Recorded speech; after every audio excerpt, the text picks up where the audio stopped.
আসসালামু আলাইকুম। এই গরমে একদম কলেজা ঠান্ডা করার এবং শর্টকাটে একটা রেসিপি নিয়ে আসলাম, আর সেটা হচ্ছে ডাবের পুডিং। আমার মনে হয় পুডিংয়ের মধ্যে সবচেয়ে তৈরি করা সহজ ডাবের পুডিং, আর খেতেও খুবই মজা, সবচেয়ে মজা। কারণ এই ডাবের পুডিংটা কিন্তু এই গরমে রান্না করার কোনো ঝামেলা মানে তেমন পোহাতে হয় না, জাস্ট 4-5 মিনিটের ব্যাপার, শর্টকাটে হয়ে যায়। তো আশা করছি এই রেসিপিটা আপনাদের কাছে ভালো লাগবে। পারফেক্ট একটা রেসিপি নিয়ে আসলাম আর খুবই মজাদার ডাবের পুডিং। তাহলে চলুন এই রোজা এবং প্রচণ্ড গরমে শর্টকাট একটা রেসিপি শিখে নেই। প্রথমে আমি বলে নিচ্ছি, এই ডাব আমি 3টে কেটে নিয়েছি অলরেডি। এই ডাবগুলো আমাদের দেশের বাড়ি থেকে আনা, তাই 3টা কেনা ডাব হলে আমি নিশ্চয়ই এতগুলো ডাব দিয়ে তৈরি করতাম না। তো এখানে আমি 3টে ডাব কেটে নিয়েছি। আমি যতটুকু পানি লাগে ততটুকুই দিব। তো আমি আজকে আপনাদেরকে মেপেই দিব। এই সবগুলো ডাবের পানি আমি অলরেডি ছেঁকে নিয়েছি। এখানে আমি আপনাদের মাপার মানে মেজারমেন্টের সুবিধার জন্য আমি কাপ দিয়ে মেপে নিচ্ছি পানিটা। এখানে 3 কাপ পানি দিয়ে দিচ্ছি। তো ডাবের পানি আপনারা যে পরিমাণে দিবেন সেই অনুযায়ী দিবেন। 1 কাপ পানির সাথে মানে কম 1 টেবিল চামচ পরিমাণ আগার আগার পাউডার দিলেই হবে। এই ডাবের পুডিংয়ের মেইন ম্যাজিক হচ্ছে আগার আগার পাউডার। আমার এখানে আগার আগার পাউডার ছিল প্রায় 2.5 টেবিল চামচের চেয়ে একটু কম, আমি এটাই দিয়ে দিলাম।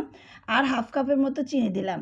ডাবের পানিটা যদি মিষ্টি বেশি হয় তাহলে চিনিটা একটু কম দিবেন, মিষ্টি যদি কম হয় তাহলে চিনিটা একটু বেশি দিবেন।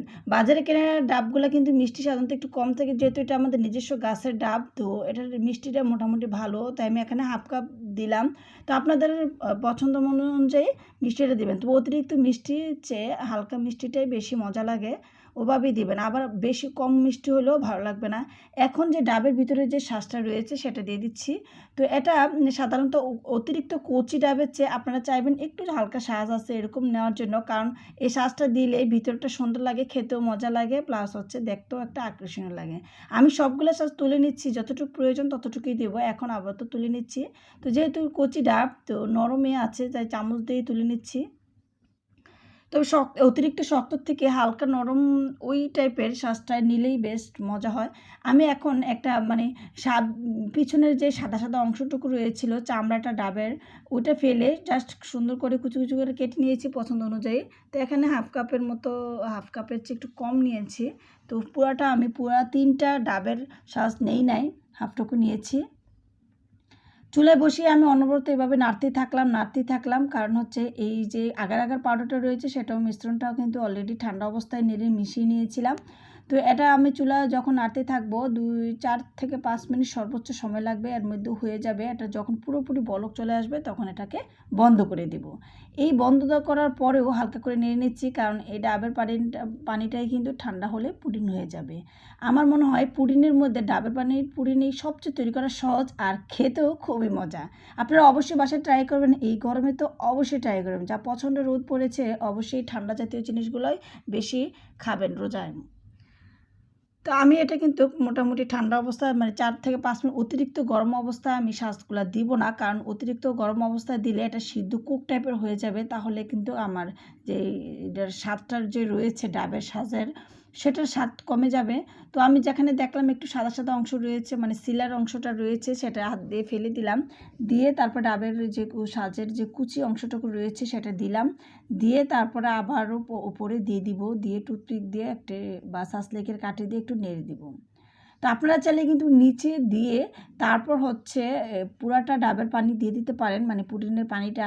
সেক্ষেত্রে নিচ দিয়ে যখন ঢেলে নিব তখন দেখব যে উপরের অংশটা কি সুন্দর ডাবের অংশটুকু দেখা যায়, নিচে লেয়ার দেখা যায়। তো আমি অবশ্য দুইটাই চাচ্ছিলাম যে সবটাই থাকুক, তাই সবটুকুতেই দিয়ে দিলাম।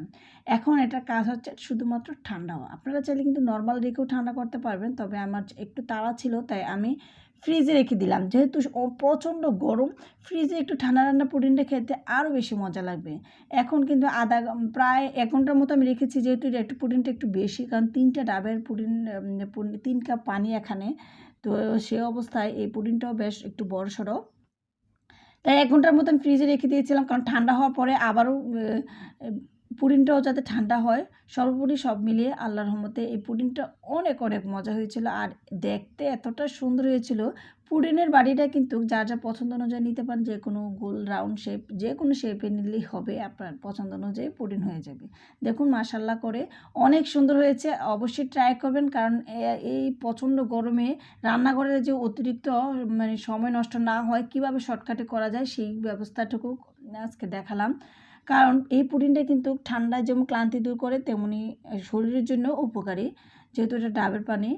তো আশা করছি আজকের এই রেসিপিটি আপনাদের কাছে ভালো লাগবে। আর এটা দেখতে যেমন সুন্দর হয়েছে, মাশাআল্লাহ খেতেও খুবই মজা হয়েছে, সবাই পছন্দ করেছে পরিবারের। তো আশা করছি আপনারা তৈরি করবেন। আর এই কার কাছে এই রেসিপিটি কেমন লেগেছে অবশ্যই কমেন্টসের মাধ্যমে জানাবেন। ফেসবুক পেজটি ফলো করবে, পাশে থাকবেন, অবশ্যই মতামত আপনাদের জানাবেন। আর যারা ইউটিউব চ্যানেলে দেখছেন তারা চ্যানেলটিকে সাবস্ক্রাইব করবেন। দেখুন অনেক সুন্দর। তো আমার কাছে মনে হচ্ছে যে কাঁটা চামচটা একটু দৌড়াদৌড়ি করছে, তাই কাঁটা চামচ রেখে আমি হাত দিয়ে খেয়ে নিচ্ছি। আর খেতে অসম্ভব মজা। আশা করছি সবাই বাসায় একবার হলেও ট্রাই করবেন। সবাই ভালো থাকবেন, সুস্থ থাকবেন। আল্লাহ হাফেজ।